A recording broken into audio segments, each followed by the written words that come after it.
Right. This is recording everything I say. Yeah. Brilliant. I'm not wearing any underwear.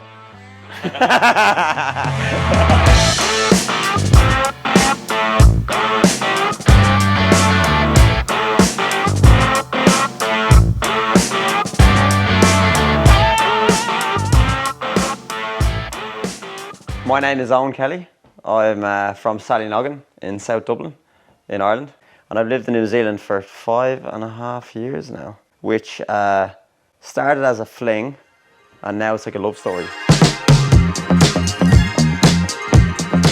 It would have been like I heard about it. I'd say I can actually distinctly remember. This is when I didn't even know I knew this. Fucking just popped into my head there. I had a discussion with my cousin when I was like 16, maybe 15 or 16, and like we're swimming in the ocean, and then he just goes to me like, "You should go to New Zealand." I don't even know what New Zealand is. It was like someone saying like you should go to Qatar, and I'm like, "What's Qatar? Is that an instrument?" And then also my geography teacher in school always had posters of New Zealand around on his walls, and he said to us at least 5 to 10 times, "You've got to go to New Zealand. It's the most beautiful country in the world." So I always thought, like, I always think back to like, you know, you're like your whole life is built up of your experiences. I wonder how much weight your geography teacher has or your cousin has saying or planting an idea in your head.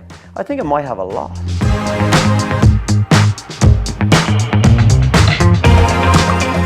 Yeah, I would say initially it would be something as small as like if you are an adult on a skateboard, no one passes any judgment.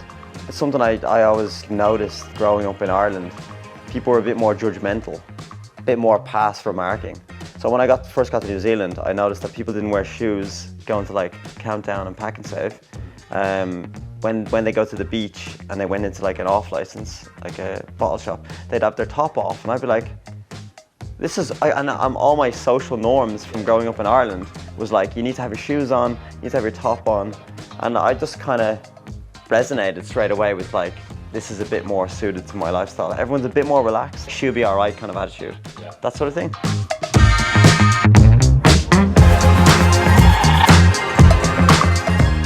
I would say extreme,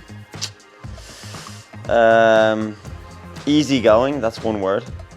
That's one word, yeah. Opportunity. I would say the third one is opportunity. Like, it's just, you can just do whatever you want. Like, there's literally no boundaries.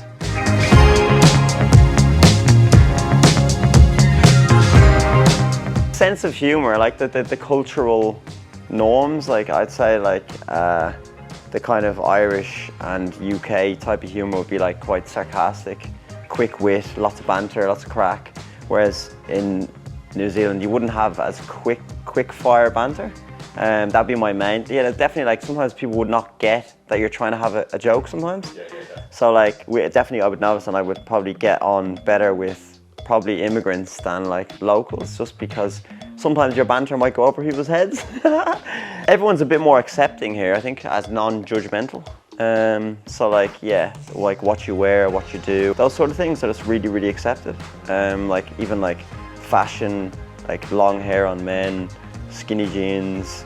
Like back in Ireland growing up, like that was almost like you were like bullied for being different. Whereas here you look at like all the youngsters and everybody's completely themselves. So it just seems like, I don't know, maybe it's, I can't put my finger on how or why.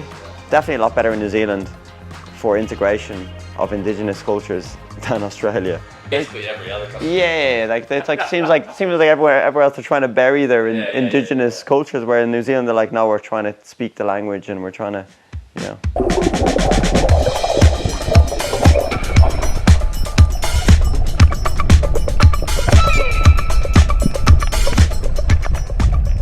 I started playing drums at 16.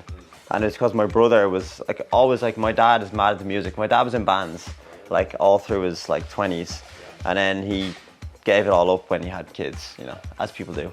But like he'd always be playing music in the house, like, you know, like Beatles and like, you know, David Bowie. So like, and Damien Dempsey. We'd always grow up with like just music around us. As a child, been exposed to things, like you actually have such an influence on your offspring. Like no matter what you throw at them, that will make a difference to their life.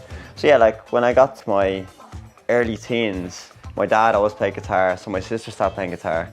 then I start playing guitar. So I started like playing guitar and I'd learn chords and stuff. But it was never really enjoyable. I always used to like learn stuff and I'd be like, not really enjoying that, like, you know, as much as I should. And then my brother got a drum kit because all of his friends were into music and he started playing in the band. And I just sat down on his drum kit one day, man. And this is like, if I talk to my brother about this, he fucking hates it. I was a big rocker, like I loved like Pixies, Metallica, Queens of Stone Age, Muse, all them. So like my music knowledge was just like ingrained. So when I started playing drums, I was like, oh. All right, yeah, and I started learning songs just from headphones. Started off just like garage band, drinking with your mates, writing music, and like 2 of the bands never left the garage. Like we never played gigs. We used to play and like just like write music and then play covers. It was fucking great. And then I got into this band called Filthy Geeks. That was when I was about 20, 21, and that opened up like a whole new friend circle. I was playing with them for like a year probably. But we gigged like extensively. We didn't get paid or anything. Like in Dublin, the music scene is huge. So if you want to like be a band, you've got to be quite like prestigious and quite hardworking. And yeah, fucking loved it, man.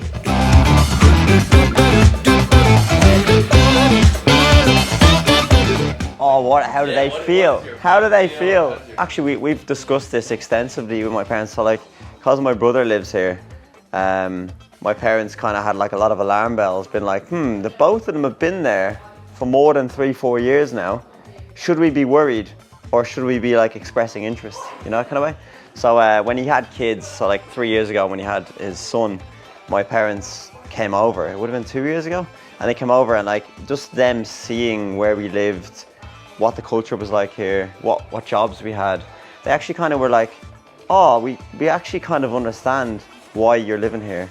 And they weren't as like, they were obviously a little bit like disapproving of like, they obviously want you to come home.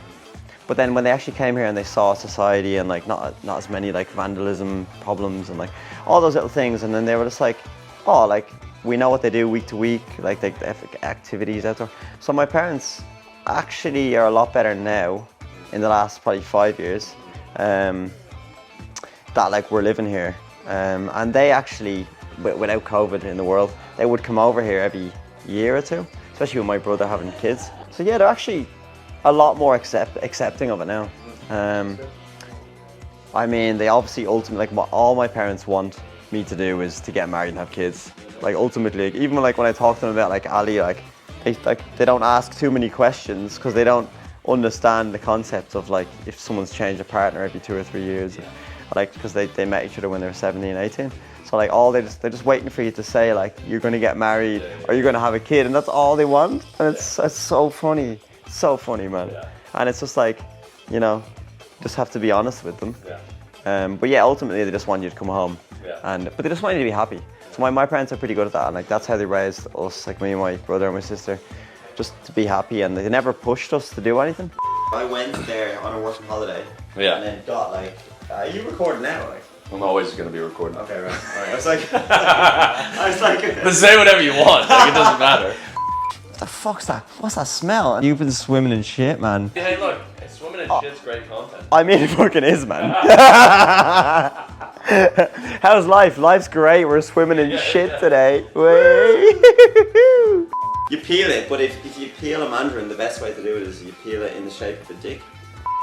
I'm fucking excited as well. Like when you first came, I was like, wait, what do we actually? I was like, what do we actually do? What have I signed up for here? Like.